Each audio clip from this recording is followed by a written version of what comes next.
સ્વામિત્રણ જય સોમનાથ. ઓમ નમઃ શિવાય. પ્રિય મિત્રો, તમારો દિવસ શુભ રહે, મંગલમય રહે. શુભકામના. હું બિલ્લી મારાથી જોગીભાઈ વ્યાસ આપ સૌનું આપણી જોગેશમાં પુનઃ હાર્દિક સ્વાગત કરું છું. મિત્રો, આજરોજ જોઈશું આજનું શુભ પંચાંગ.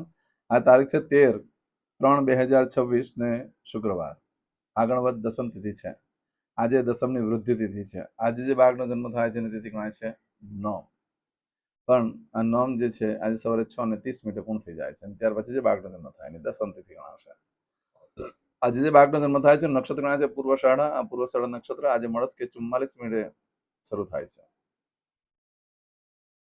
ધ્યાન રાખજો, આજે નક્ષત્ર બદલાય છે એમાં મૂળ નક્ષત્ર છે, એટલે ફરી પાછું કહી દઉં. આજે જે બાળકનો જન્મ થાય એનું નક્ષત્ર ગણાય છે મૂળ. આ મૂળ નક્ષત્ર આજે સવારે 44 પૂર્ણ થઈ જાય છે. એટલે રાત્રે 12:44 જેનો જન્મ થયો હોય આજે, તો એ 44 મૂળ નક્ષત્ર પૂર્ણ થાય છે. ત્યાર પછી જે બાળકનો જન્મ થાય એનું પૂર્વષાઢા નક્ષત્ર ગણાશે. આ પૂર્વષાઢા નક્ષત્ર આજે મળસ્કે 44 શરૂ થાય છે અને આવતીકાલે મળસ્કે 3:03 પૂર્ણ થઈ જાય છે. એટલે ત્યાં સુધી જે બાળકોનો જન્મ થાય બધાનું નક્ષત્ર પૂર્વષાઢા ગણાશે. આજે બાળકનો જન્મ થાય છે એનો યોગ ગણાય છે વ્યતિપાત. આ વ્યતિપાત યોગ આજે સવારે 10:32 પૂર્ણ થઈ જાય છે. આ વ્યતિપાત યોગ છે આજે સવારે 10:32 સુધીમાં કોઈ પણ મહાદેવના મંદિરે જાઓ, તાંબાના કળશમાં ઘી લો, એમાં એક તરભણું મૂકો, એની અંદર કાળા તલ મૂકો, ઉપર એક દીવો મૂકી, ગુપ્ત દક્ષિણા મૂકી મહાદેવના મંદિરે દાન કરી દો. આટલું કરવાથી જીવનમાંથી વ્યતિપાત યોગને દિવસે કરવાથી ઉત્પાત નીકળી જાય છે, દરિદ્રતા દૂર થાય છે, આરોગ્ય સારું રહેતું હોય છે. જીવનમાં એકવાર તો આ ચોક્કસ કરી લેવું છે. આજે સવારે 10:32 પછી જે બાળકનો જન્મ થાય ને વર્યાન યોગ ગણાશે.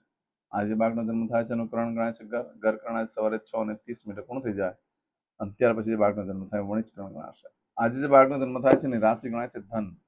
ધન રાશિના અક્ષર આવે છે ભ, ફ, તો ધન રાશિનો સ્વામી ગુરુ ગણાય છે. મિત્રો, આ રાશિ તિથિ વાર નક્ષત્ર કરણનું બહુ જ મહત્વ છે. એની ચોક્કસ પૂજા વિધિ કરી લો. આજે જે કોઈ મારા સબસ્ક્રાઇબ મિત્ર, મારા ઘર પરિવારથી કોઈ પણ સદસ્યની વર્ષગાંઠ છે યા મેરેજ એનિવર્સરી છે, બધાને મારી ઘણી ઘણી શુભકામના. તમારા જીવનમાં ખૂબ પ્રગતિ ઉન્નતિ થાય. ભગવાન શંકર તમારી બધી મનોકામના પૂર્ણ કરે. અને સવારમાં ઉઠી આજનું સુકન કરો, આખું વર્ષ તમારું સુંદર રીતે થશે. આજે જો કે મારા સબસ્ક્રાઇબ મિત્ર, અમારા ઘર પરિવારથી કોઈ પણ સદસ્ય કોઈ જગ્યાએ ઇન્ટરવ્યુ આપવા જઈ રહ્યા છે, કોઈ નોકરી ધંધા માટે જરૂરી છે, કોઈ પરીક્ષા આપવા જરૂરી છે, કોઈ યાત્રા પ્રવાસ માટે જરૂરી છે, આજે કોઈ વિદેશમાં જરૂરી છે, કોઈનું ઓપરેશન હોય, કોઈની ડિલિવરી હોય, કોઈની સગાઈ હોય, કોઈની છઠ્ઠીની પૂજા હોય, કોઈ રમત ગમતમાં ભાગ લેવા જઈ રહ્યો છે, આ બધાને મારી ઘણી ઘણી શુભકામના. આજે સવારમાં ઉઠી તમે જ્યારે આ કાર્ય કરવા માટે જવાના હોય તેના પહેલા આપણું જોગેસ્ટ ચેનલ પર જઈ પ્લેલિસ્ટમાં જઈ વારનું શુકન જોઈ લો, જેથી કરીને તમારા કાર્યમાં સારી સફળતા પ્રાપ્ત થઈ શકે. એ શુકન કરીને નીકળજો. એમ તો આજે શુક્રવાર છે એટલે ઘરેથી નીકળો છો તો માતાને, બેનને, મોટી બેન હોય તેને, મિત્રને પગે લાગીને નીકળો. પત્ની હોય તો પત્નીને આજે બહાર ફરવા લઈ જાઓ, સારું સારું ખવડાવો, એનાથી લક્ષ્મીદેવી પ્રસન્ન થશે. આજના દિવસે નાના નાના બાળકોને ખાટી મીઠી વસ્તુ ખવડાવવાથી લક્ષ્મીદેવી ખૂબ પ્રસન્ન થાય છે. આજના દિવસે તમારા દેવસ્થાનમાં કોપરાનો છીણ અને સાકર દળેલી મિક્સ કરી ભગવાનને નૈવેદ્ય તરીકે ધરાવી અને બધાને પ્રસાદ તરીકે વેચી દો. ઘરમાં વાતાવરણ બદલાઈ જશે, સુકૂનવાળું વાતાવરણ થશે અને લક્ષ્મી પણ પ્રાપ્ત થશે. આજના દિવસે કોઈ પણ કાર્ય કરવા માંગો છો તેના માટે શુભ સમય જોઈ લઈએ. અનિવાર્ય સંજોગોમાં કરવાનો હોય તો જ આ સમય પકડજો. આજે સવારે 6 થી 10:30 વાગ્યા સુધીનો સમય શુભ રહેશે. બપોરે 12 થી બપોરે 1:30 સુધીનો સમય શુભ રહેશે. સાંજે 4:30 થી સાંજે 6 વાગ્યા સુધીનો સમય શુભ રહેશે. રાત્રે 9 થી રાત્રે 10:30 વાગ્યા સુધીનો સમય શુભ રહેશે. રાત્રે 12 થી આવતીકાલે સવારે 4:30 વાગ્યા સુધીનો સમય પણ શુભ રહેશે. આ સમયગાળા દરમિયાન તમે કોઈ પણ કાર્ય કરો છો સારી સફળતા પ્રાપ્ત થઈ શકે છે. પરંતુ મિત્રો, આજનો દિવસ અશુભ છે એટલે કોઈ પણ કાર્ય કરવા માટે યોગ્ય દિવસ નથી. પણ અનિવાર્ય સંજોગોમાં કરવાનો હોય તો આ સમયગાળા દરમિયાન કરજો અને આપણું શુકન કરીને જજો તો સારી સફળતા મળી શકશે. આજે કરશો આજનો સંકલ્પ. ચમચીમાં પાણી લઈ લો. અદ્યતન માસના માસોત્તમ પરમ પવિત્ર ફાલ્ગુન માસે શુભે કૃષ્ણ પક્ષે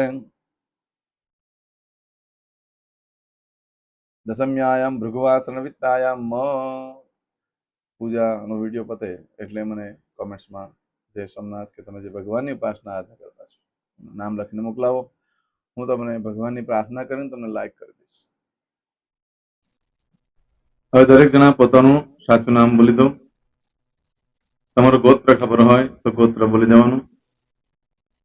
પછી બોલવાનું છે અહમ મમ આત્મન શ્રુતિ સ્મૃતિ પુરાણોક્ત પુણ્ય ફલ પ્રાપ્તિ અર્થમ અપ્રાપ્ત લક્ષ્મી प्राप्ति अर्थम प्राप्त लक्ष्मी चिरकाल सौ रक्षणात्मक लोकेवा सभायां राजद्वारे व्यापारे विद्या अभ्यास देश विदेश सर्वत्र यश कीर्ति विजय लाभादि प्राप्ति अर्थम मम अखिल कुटुंबस्य आयु आरोग्य ऐश्वर्यादि प्राप्ति अर्थम मम जन्म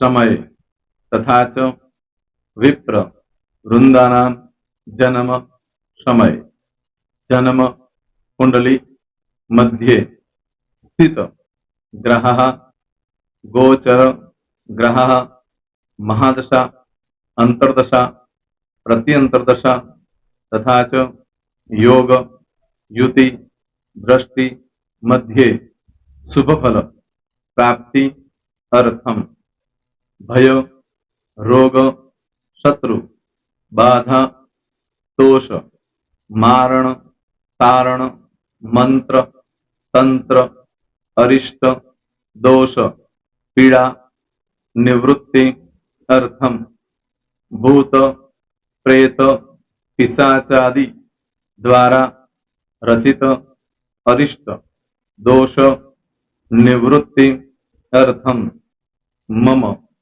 सकल मनवांछित फल और तुम्हारा मन में जे कई इच्छा हो बोली जवान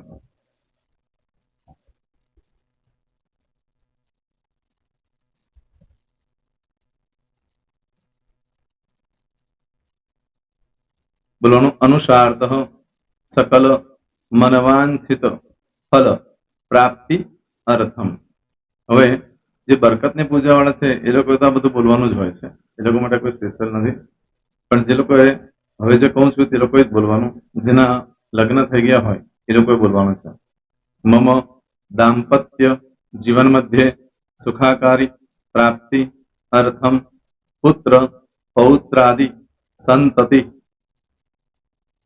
प्राप्ति अर्थम आ संतान प्राप्ति वाला माटे पण आवी जाय छे दीर्घ आयु आरोग्य ऐश्वर्यादि प्राप्ति अर्थम तथा च હવે જેના લગ્ન નથી થયા તે લોકોએ બોલવાનું મમ જટટી વિવાહ योग प्राप्ति अर्थम विवाह पश्चात दाम्पत्य जीवन मध्य सुखाकारी प्राप्ति अर्थम હવે જે લોકોને સંતાન પ્રાપ્તિ નથી જે લોકોને સંતાન પ્રાપ્તિ છે કરવી છે એ લોકોએ બોલવાનું મમ દાંપત્ય જીવન મધ્યે સુખાકારી પ્રાપ્તિ अर्थम तथा च दीर्घ आयु आरोग्य ऐश्वर्यादि समन्वित संतति सुख प्राप्ति अर्थम હવે જે અભ્યાસ કરી રહ્યા છો છોકરા વિદ્યાર્થીઓ છે તે લોકોએ બોલવાનું છે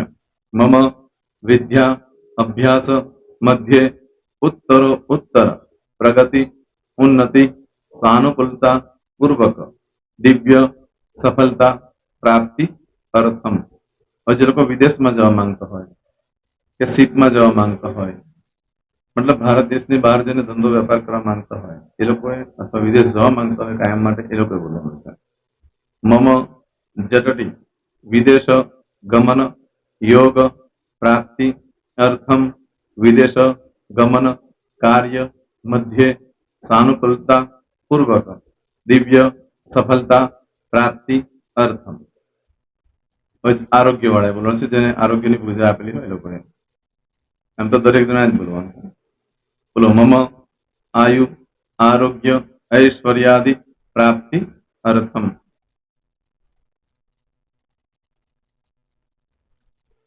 दरेक जना बोलવાનું सकल मनवांछित फल प्राप्ति अर्थम अद्य दिने